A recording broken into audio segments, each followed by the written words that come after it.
Hi friends, let's see Hlookup in Excel. Hlookup is also called as horizontal lookup in Excel. This is the sample data where year is mentioned in the top row and employee count in the second row. In this scenario, we cannot use VLOOKUP, that is vertical lookup. For this, we will see the formula now. For the year 2018, we want employee count.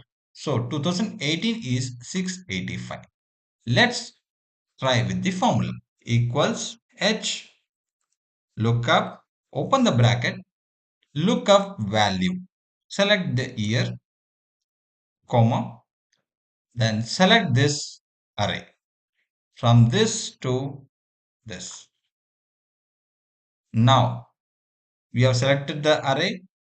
Which row we wanted? 1 and 2. Second row we wanted. We will type 2, comma 0 for exact match and close the bracket.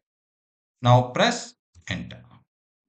We got the answer 685. If we change the year now, 2025, the value is available now. This way you can use HLOOKUP in Excel. If you want to know more about VLOOKUP, you can click the below link and check VLOOKUP. Thank you.